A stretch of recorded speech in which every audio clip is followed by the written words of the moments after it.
Israeli পণ্য কিনবো না। রাজি আছেন? এই মুসলমানরা ইসরায়েলি পণ্য না কিনলে আমাদের প্রাণ যাবে না। এই মুসলমান দোকানদারেরা ইসরায়েলি পণ্য বিক্রি না করলে আপনার লস হবে না, আপনার জীবন যাবে না। অতএব আমরা মুসলমানের দায়িত্ব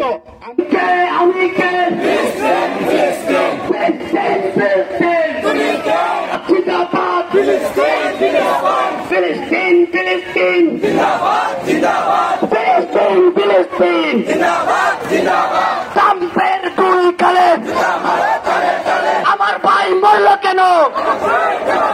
দাম তুই জবাব দে। নেতানিয়াহুর তুই কালে ইসরায়েলি আস্তানা, ইহুদিদের আস্তানা। তুমি কে? আমি কে? লেগেছে।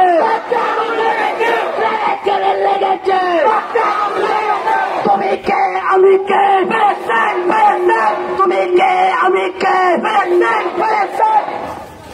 আপোষ না জিহাদ, আপোষ না জিহাদ। লেগেছে। তুমি কে? আমি কে? তুমি কে? আমি কে? ফিলিস্তিন জিন্দাবাদ, ফিলিস্তিন জিন্দাবাদ, ফিলিস্তিন জিন্দাবাদ, ফিলিস্তিন জিন্দাবাদ। আমার ইসরায়েল আমাদের এই মুসলিম ভূখণ্ড ফিলিস্তিনকে ধূলিসাৎ করে দিচ্ছে। আমরা এর প্রতিবাদে নপাড়া ইউনিয়ন আমরা মাঠে নেমেছি। আমরা সমস্ত মুসলমান মাঠে নেমে আসুন, ইসরায়েল পণ্য বয়কট করুন, ইসরায়েলের বিরুদ্ধে আওয়াজ তুলুন এবং নেতানিয়াহুকে বয়কট করুন এবং ট্রাম্পকে আপনার বিশ্বের মঞ্চ থেকে আপনার মুছে ফেলুন। ট্রাম্প নামক কোন রাষ্ট্রপ্রধান আমরা চাই না। আজকে আল্লাহ বলছে কুল্লু মুসলিমিন ইখওয়াতুন, সমস্ত মুসলমান ভাই আজকে আমাদের সকলকে ঐক্যবদ্ধ হয়ে কাফের মুশরিকদের বিরুদ্ধে আমাদেরকে দাঁড়াতে হবে এবং ইহুদি মুসলমানদের দুশমন এদের যত পণ্য আছে এই সমস্ত পণ্য আমাদেরকে বয়কট করতে হবে। আপনাদের সামনে একটা প্রস্তাব করতেছি, শুনেন। আমরা ইসরায়েলের দিকে আমাদের চাপ প্রয়োগ করতে হবে, তাদেরকে আপনার একেবারে কুণ্ঠাবোধ করে রাখতে হবে। আমাদের নোয়াপাড়া বাজারটা মনিটরিং করতে হবে। আমরা ওয়াদাবদ্ধ হই, আমরা এখানে যারা আসছি শুধু মিছিল দিয়ে শেষ করব না, আমরা ইসরায়েলি পণ্য কিনবো না। রাজি আছেন? এই মুসলমানরা ইসরায়েলি পণ্য না কিনলে আমাদের প্রাণ যাবে না। এই মুসলমান দোকানদারেরা ইসরায়েলি পণ্য বিক্রি না করলে আপনার লস হবে না, আপনার জীবন যাবে না। অতএব আমরা মুসলমানের দায়িত্ব, আমরা এগুলো কিনবো না, বিক্রয় করবো না। ঠিক আছে? তারপরে আমরা সবসময় দোয়াতে শরীক রাখবো, আমরা যেন ফিলিস্তিনের বাইরে যারা শহীদ হয়েছেন আল্লাহ তাদেরকে জান্নাত হিসেবে কবুল করুন এবং যারা এখানে জিহাদ করতেছেন আল্লাহ তাদেরকে জিহাদ হিসেবে কবুল করে। আল্লাহ আজকে আমরা দাঁড়িয়েছি আমাদের ফিলিস্তিনি ভাইয়েরা যে আহ্বান করেছে, the world stops for Gaza.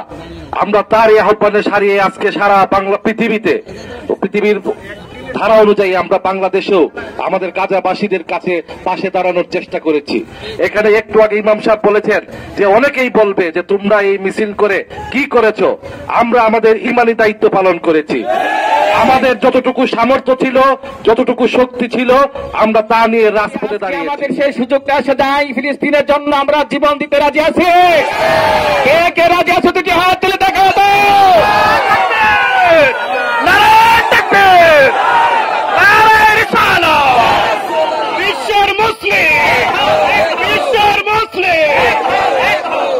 লম্বা কথা নয়, আমাদের চেয়ারম্যান সাহেবের যে কথাগুলো বলেছেন, আমাদের উলামায়ে কেরাম যে কথাগুলো বলেছেন, আমরা আজকে উলামায়ে কেরাম এই বাংলার জমিনে এক একজন এই মসজিদের খতিব ইমাম, কথা বলেন ঠিক কিনা? যদি এক একজন ইমাম খতিব ডাক দেয়, এই জনসাধারণ যুবক ভাইয়েরা মুসলমান ভাইয়েরা সবাই কি ডাকে সাড়া দিবে? ইসলামের জন্য আমরা সাড়া দিতে কোনো দ্বিধাবোধ করবো?